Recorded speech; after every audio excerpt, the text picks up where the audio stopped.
morning, dolls. Welcome and thank you for watching Little Gretchen's workshop. This is going to be a quick tutorial about how I do my hardwood floors, specifically the ones with the jumbo craft sticks. I'm actually not doing a whole floor, I'm doing more of a sample, so you can just see what's possible with this particular technique. It's very simple. As I mentioned in the one of the videos for the rooming house dollhouse, got a little stain on there. But this is just a piece of a paper bag, you know, just a brown paper bag from the grocery store.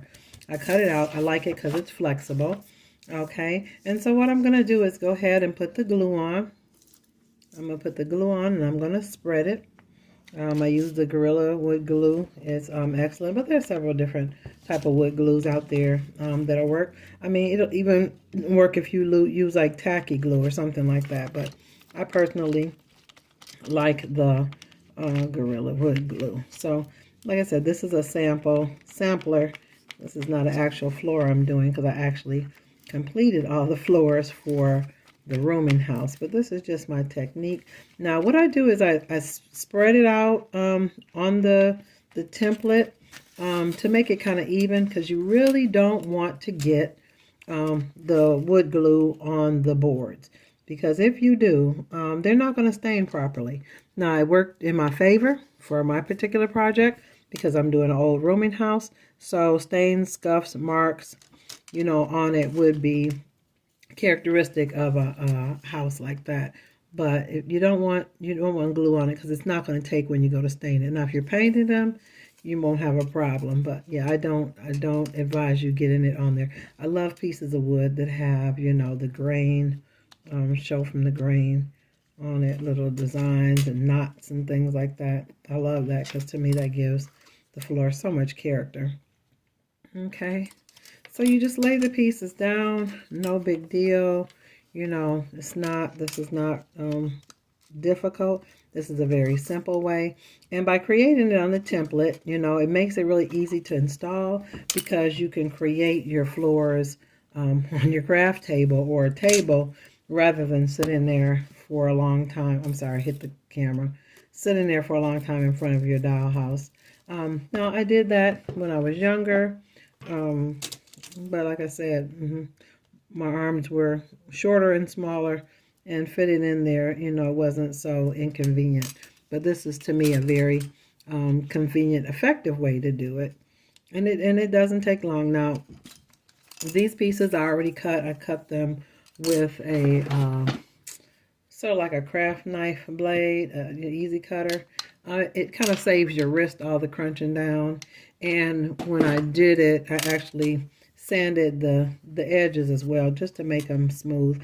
You don't have to do that. That's just something I did in this instance. I actually did not do sanding like that when I did my rooming house dollhouse boards, because I like the ruggedness of the boards in between. So depends on what type of setting you're going for, you know, and the look you want.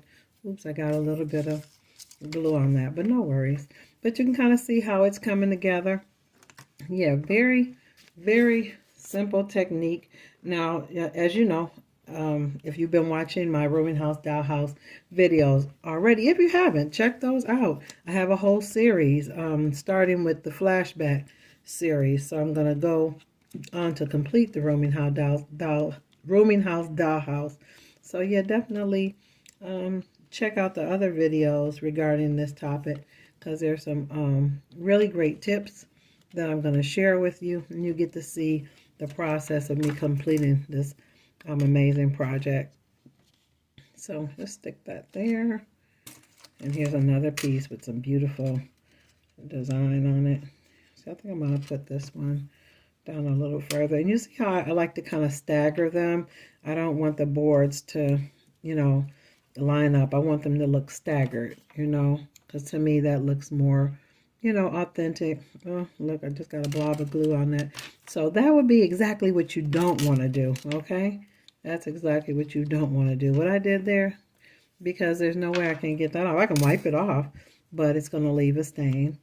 And when I go to stain it, there's going to be a light area there. It's not going to take the stain. Wood stain does not take over wood glue. So keep that in mind. Try to be as careful as possible. I usually keep some baby wipes nearby. Okay, I did it again. Okay, so let me be careful here. But I think you get the feel of it, of what I'm trying to do here. Okay, but like I said, the marks and the scuffs and the, you know, areas that I kind of mess up, they work well for my project because I'm doing the rooming house dollhouse, which a well-worn, marked up, scuffed up floor would have been very in keeping with a property like that. Okay. Okay, so this is my last little edge here. Okay, now you can paint this. Now, definitely, I like this, the spaces in between there. I love those spaces in between. But if you don't like that, you definitely can use like a wood putty and put it in between there. You know, mash it in. I'm gonna slide this down here. You know, put the wood putty in it and mash it in those areas. Let it dry. Sand it down. You know. You definitely can do that, you know, if, like I said, if you're going for a different type of look. Before what I was trying to do, this was absolutely perfect. And I'm not sure why that kind of went off the rails like that. That's a little bit, I guess my template was off. I cut it a little bit crooked, but that's fine. That's fine, but you still get the idea of what I was trying to do. This is an old craft knife, so I'm going to just cut it just like that. Yeah, it's not going to hurt anything. Yep. Peel that right on. Okay. And so this part here, you'll be able to easily trim it off, you know, when it dries. Now, I definitely would advise that you put something on this to weight it down. You don't want it to dry without something being on it. A great suggestion, I would say, just in case the glue oozes up, lay a piece of wax paper on top of it, and then after you put the wax paper on top of it, put something else heavy on it, like a book or another piece of wood, you know, something that would you know, that'll weight it down to help it so to retain the flatness. But I will say that this type of wood has a tendency to curl and want to curl. But definitely, you put something like that on and weight it down and stain it with whatever stain you like. You can use shoe polish as stain. You can use actual wood stain as stain. I've even had people use like the markers, the wood markers as stain, or just watered down acrylic paint will stain the wood to give it a really nice finish. So it's up to you. Do what you like, do what works for you. But this is my technique. Makes it really soft and flexible. Now, when it dries, these in between the planks, it may get stiff, but all you do is kind of twist it a little bit, and because it's on the template, you'll still be able to manipulate it and get it into your project. Not a problem. If you need to trim a little bit, you'll be able to trim it with not a problem. You just take it, place it into your project, and you're all set. You're good to go. Okay. Well, thank you so much for watching Little Gretchen's workshop. So don't forget to like, subscribe, and share, and also hit the notification bell so you'll know when I'm uploading new videos.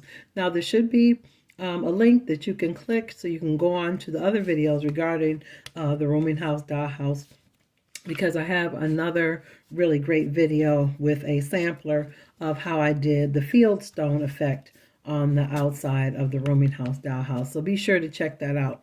Okay? All right, so looking forward to seeing you guys again on Little Gretchen's workshop. Take care now, dolls.